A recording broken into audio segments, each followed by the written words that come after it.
आज हम force point DLP के नेक्स्ट चैप्टर में जिसका नाम है फोर्स पॉइंट डीएलपी कंपोनेंट, जिसमें हम फोर्स पॉइंट डीएलपी के इंपॉर्टेंट कंपोनेंट के बारे में डिस्कस करेंगे। इससे पहले हमने इंट्रोडक्शन कंप्लीट किया था। अगर आपने नहीं देखा है तो सबसे पहले उसको रिव्यू करिए और फिर उसके बाद इस चैप्टर को देखिए। इसमें हम फोर्स पॉइंट डीएलपी के सभी कंपोनेंट के बारे में देखेंगे। अगर आपने सब्सक्राइब नहीं किया है तो हमारे चैनल को सब्सक्राइब करिए, जैसे कोई भी अपडेट आए तो वो तुरंत ही आपके पास आ सके। अब हम स्टार्ट करते हैं फोर्स पॉइंट डीएलपी के नेक्स्ट चैप्टर में, जिसका नाम है force point DLP component. Force point DLP component में हम देखेंगे कि कितने टाइप के कंपोनेंट होते हैं, उनका यूज क्यों हम करते हैं, क्या इंपॉर्टेंस है उनका, इन सब चीज़ों के बारे में हम फोर्स पॉइंट डीएलपी कंपोनेंट्स में देखेंगे। अब हम आते हैं मेन कंटेंट पे।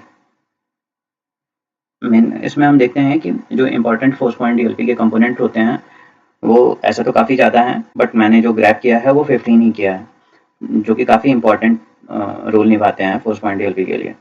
तो सबसे पहले है हमारा पॉलिसी इंजन, सेकंड हमारा है पॉलिसी स्टोर, एंड थर्ड हमारा है policy force point management server, and fourth है हमारा एनालिटिक इंजन, फिफ्थ है हमारा सप्लीमेंट डीएलपी सर्वर, सिक्स है हमारा Forcepoint DLP protector, seventh है आपका लाइसेंस या लाइसेंसिंग या जिसको कहते हैं सब्सक्रिप्शंस लेना, एंड एट है आपका डीएलपी पॉलिसीज एंड रूल्स जिसके थ्रू हमारा डीएलपी वर्क करता है, एंड नाइन्थ है हमारा and point DLP agent, and 10th है हमारा डिस्कवरी मॉड्यूल, 11th है OCR optical character recognition, and 12th है हमारा फिंगरप्रिंटिंग इंजन, 13th है हमारा डायरेक्टरी सर्विसेज जिसको एडी सर्वर या एडी सर्विसेज भी कहते हैं, एंड 14th है हमारा सिम जो कि अलग से इंटीग्रेट किया जाता है अगर आपको काफ़ी डीप ड्राइव लॉक्स चाहिए तो, एंड 15th है हमारा क्लाउड डीएलपी।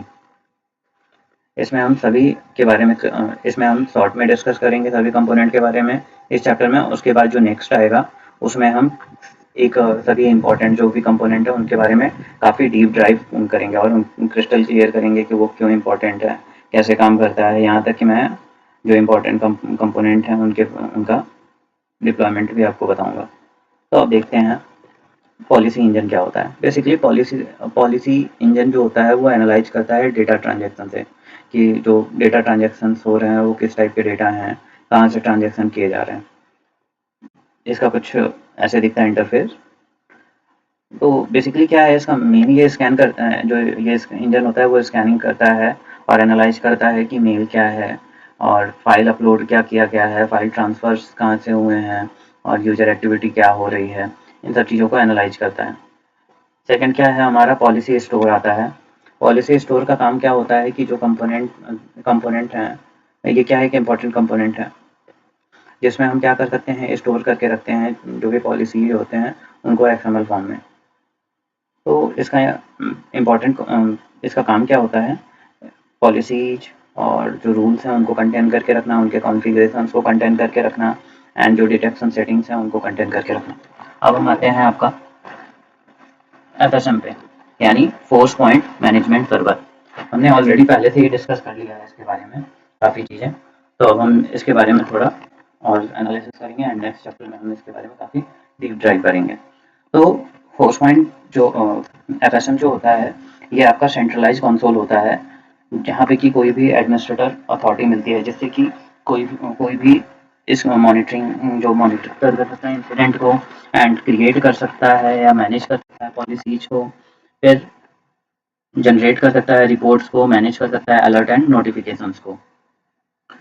ये कुछ ऐसा देखने में लगता है, जो ग्रीन आइकन इसका एफ टाइप का वैसे दिखता है, और इसका कंसोल जो है उसको मैं दिखाऊंगा बट जब डीप ड्राइव करेंगे तभी।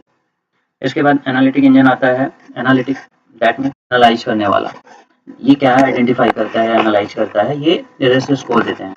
दैट मीन्स क्या है, अगर हमारा किसी वीक में या किसी डे में हमारा क्या है कि इंसिडेंट काफ़ी ज़्यादा क्रिटिकल या हाई इंसिडेंट जो अलर्ट हैं वो काफ़ी ज़्यादा आने लगे हैं, तो ये क्या करता है कि रिस्क स्कोर जनरेट करता है, जिसके बिहाफ पे हम क्या करते हैं कि रिमेडिएशन इतना उसे ले सकते हैं कि जितने ज़्यादा जानते हैं हमारे सारे डेटा लीक के, जैसे हम अपने ऑर्गेनाइजेशन को काफ़ी सेफ बना सकते हैं, यहाँ तक अपने डेटा को काफ़ी सिक्योर कर सकते हैं। तो ये काफ़ी अहम रोल इसका है।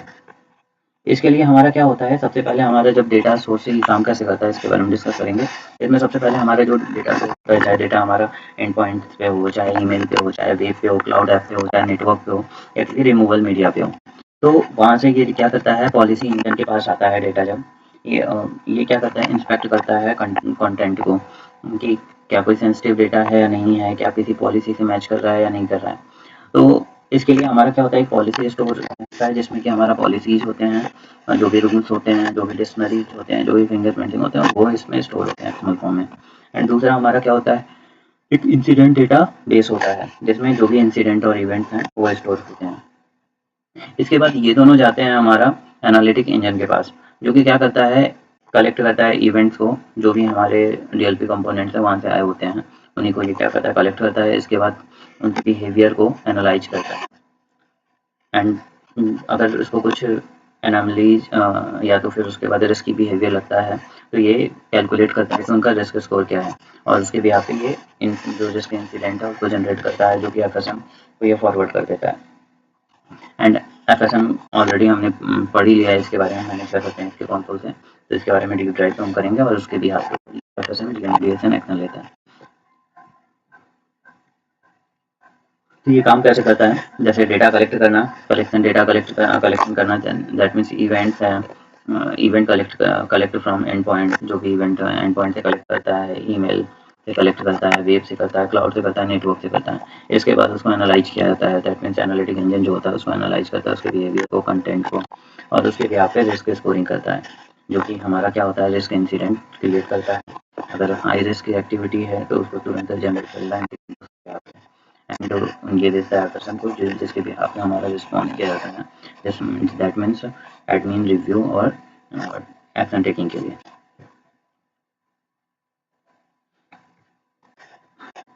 अब इसके बाद हम सप्लीमेंट सर्वर को देखेंगे।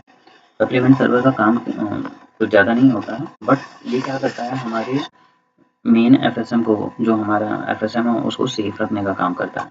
दैट मीन्स कोई भी इंसिडेंट वगैरह आता है तो सबसे पहले ये रिपोर्ट सप्लीमेंट सर्वर को करता है, एंड सप्लीमेंट सर्वर लिंक होता है आपका एफएसएम से, जो कि जो भी फीड वगैरह आए रहते हैं, जो भी अपडेट हुए रहते हैं, वो एफएसएम को अपडेट कर देता है। इसके लिए हमारा क्या होता है कि जो एडिशनल जो प्रोसेसिंग पावर है वो काफ़ी इन्हांस होती है। दैट मीन्स अगर हम पोस्ट पॉइंट एफएसएम में कुछ भी चेंजेज वगैरह कर रहे हैं तो उसका डायरेक्ट इम्पैक्ट हमारा यूजर इन्वायरमेंट पे नहीं पड़ता है। और फिर उसके बाद अगर हम कुछ बढ़ाना घटाना इन्वायरमेंट में, या कोई भी हम ऐसी एक्टिविटी करते हैं, तो ये क्या करता है, एक स्केलेबिलिटी देता है इसके लिए। और जैसा कि मैंने डिस्कस कर लिया है कि ये फोर्स पॉइंट डीएलपी के लिए काफ़ी अहम है कि ये डायरेक्ट एक्सेस यूजर को, यानी अगर हमारा कोई भी अटैक हो रहा है तो वो डायरेक्ट एक्सेस नहीं मिल सकता है। तो अब इसके बाद हम आते हैं डिस्कवरी मॉड्यूल पर। Discovery module that means discover करने वाला, यानी ये स्कैन करता है आपका जितने भी स्टोर डेटा होते हैं, डेटा रिपोजिटरी होते हैं, जो कि क्या होते हैं, सेंसिटिव इन्फॉर्मेशन को ग्रैब करते हैं या उनके लोकेशन को वो एक्सट्रैक्ट करते हैं। तो जैसे हमारा डेटा रिपोजिटरी फाइल सर्वर्स हो गया, विंडो शेयर्स हो गया, शेयर पॉइंट हो गया, डेटाबेस हो गया, क्लाउड स्टोरेज हो गया, ईमेल आर्काइव्स हो गया, नेस स्टोर हो गया। तो इन सब को ये क्या करता है, डिस्कवरी सबसे पहले कनेक्ट होता है डेटा सोर्सेज से। इसके बाद परफॉर्म करता है, जो भी डिस्कवरी वगैरह है परफॉर्म करता है कि ये डेटा कहाँ पे रखा गया है, किस लोकेशन पे है। फिर अप्लाई करता है, जो भी पॉलिसी और क्लासीफायर्स होते हैं उनको ये डेटा पे अप्लाई करता है, जिससे वो आइडेंटिफाई कर सकता है कि कौन सा डेटा सेंसिटिव है, कौन सा नहीं सेंसिटिव है। फिर उनके मेटा डेटा को कलेक्ट करता है और उनके कंटेंट को कलेक्ट करता है। इसके बाद जो उसका रिपोर्ट है वो करता है एफएसएम को कि इनके रिजल्ट यही चीज़ें आए हैं, तो उसके यहाँ पे जो रिमेडिएशन एक्शन होता है एफएसएम लेता है। अगर हम इसका देखें सिनेरियो कि ये जो डिस्कवरी प्रोसेस है उसमें बेसिकली क्या होता है, क्राउलर और स्कैनर होता है जो कि फाइल को स्कैन करने का काम करता है, जो भी कंटेंट है रिपोजिटरी में उनको स्कैन करता है। इसके बाद कंटेंट एनालिसिस होता है, जो कि क्या करता है, जो भी पॉलिसी इंजन होते हैं या ओसीआर होते हैं, फिंगरप्रिंटिंग होते हैं, डेटा जो भी डायरेक्ट डिक्शनरी वगैरह होते हैं, उनको ये क्या करता है, यूज करता है एनालाइज करने के लिए ये किस तरह का डेटा है। इसके बाद डेटा आइडेंटिफिकेशन, अगर हमारा सेंसिटिव डेटा है तो वो उसमें भी किस तरह का सेंसिटिव डेटा है इसको आइडेंटिफाई करने के लिए डेटा आइडेंटिफिकेशन कहते हैं। जिसमें हमारा बताता है कि कौन सा पीआई डेटा है, कौन सा पीसीआई डेटा है, कौन सा पीएचआई डेटा है, कौन सा आईपी एड्रेस है, ये सब चीज़ें आइडेंटिफाई करता है। इसके बाद उसको क्लासीफाई किया जाता है। क्लासीफाई किया जाता है कि किसको हमें कहाँ पे रखना है, किसको फर्स्ट प्रायोरिटी देनी है, प्रिविलेज किसको कितनी देनी है, उसको ये बिहाफ ऑफ ये क्लासीफाई होता है बिहाफ ऑफ जो पॉलिसीज होते हैं, रूल्स जो होते हैं। इसके बाद इसका रिजल्ट जो होता है जैसे मेटा डेटा हो गया, रिस्क स्कोर हो गया, लोकेशन हो गया, फिर क्लासिफिकेशन जो रिजल्ट है वो एफएसएम को सेंड कर दिया जाता है। इंटीग्रेटेड लेयर भी होता है जिसका काम होता है जो पॉलिसी इंजन, यहाँ से डेटा तो आते हैं, फिर पॉलिसी इंजन से ये क्या करता है, अप्लाई करता है डीओटी पॉलिसी और रूल को। एंड फिर उसके बाद कुछ इमेज फॉर्म में डेटा होते हैं जहाँ से ओसीआर इंजन हमारा काम करता है उस पर, और वहाँ से टेक्स्ट जो इन्फॉर्मेशन है उनको एक्सट्रैक्ट करता है, या स्कैन डॉक्यूमेंट जो डॉक्यूमेंट होते हैं वहाँ से टेक्स्ट को ग्रैब करता है। तीसरा हमारा आता है फिंगरप्रिंटिंग, जिसका काम होता है फाइंड करना जो भी हमारा ब्लूप्रिंट एक रहता है, ब्लूप्रिंट रहता है जिसके बिहाफ पे वो मैच करता है कि ब्लूप्रिंट कितना मिल रहा है, ब्लूप्रिंट से कितना मिल रहा है कोई डॉक्यूमेंट, और उसके बिहाफ पे ये नोटिफाई करता है कि किस तरह का डेटा है। फिर डिक्शनरी एंड क्लासीफाई, जिसमें आइडेंटिफाई किया जाता है पैटर्न को, कीज को एंड उसके डेटा टाइप को, जिससे कि हमें इजीली पता चल सकता है कि हाँ कि हमारा किस टाइप का डेटा है, किस तरह के पैटर्न बन रहे हैं, किस तरह की कीवर्ड यूज में। जैसे हमारा क्या है बिट्स एंड ट्रेंड के हैं, तो उसमें बिट्स का या ट्रेंड बिट्स टाइप के या फाइनेंशियल डेटा टाइप का कुछ होगा, या फाइनेंशियल नाम से कुछ होगा, तो इसको ये गैप ग्रैब करके पहले चेक करता है कि क्या इनमें से कुछ है क्या, तो उसके भी यहाँ पे डिस्टेंस अपना फीड करता है पोस्ट पॉइंट पे। मैनेजमेंट सर्वर यानी पोस्ट पॉइंट मैनेजमेंट सर्वर क्या करता है, जो भी डिस्कवरी का रिजल्ट होता है उसको रिव्यू करता है या उसको व्यू करता है, सेंसिटिव जो डेटा इन्वेंट्री है उसको देखता है, रिस्क एनालिसिस एंड रिपोर्ट देखता है। इसके बाद डेटा जो है उसका मैप और लोकेशन उसका फाइंड करता है, पॉलिसी ट्यूनिंग का काम करता है, जो भी रिमेडिएशन एक्शन होते हैं उसको परफॉर्म करता है, और डैशबोर्ड और अलर्ट्स प्रोवाइड करता है। और इसमें एक्शन वही same action sensitive data inventory का, फिर उसके बाद रिस्क असेसमेंट का एंड पॉलिसी ट्यूनिंग का एंड रिमेडिएशन क्या लेना है, सब तरह के एक्शन को करना होता है। तो इसका क्या है कॉमन टारगेट, जो भी स्कैन टारगेट है वो फाइल शेयर्स होते हैं, सर्वर्स होते हैं, शेयर पॉइंट होते हैं, नैस स्टोरेज होते हैं, और डेटाबेस होता है, क्लाउड रिपोजिटरी होते हैं। तो आज के लिए इतना ही। अब हम कल नेक्स्ट चैप्टर में फिर से मिलेंगे। इस चैनल पे बने रहने के लिए हमारे चैनल को सब्सक्राइब करिए और बेल आइकन को प्रेस करिए, जिससे कोई भी नोटिफिकेशन आए तो वो सीधा आप तक आ सके। धन्यवाद।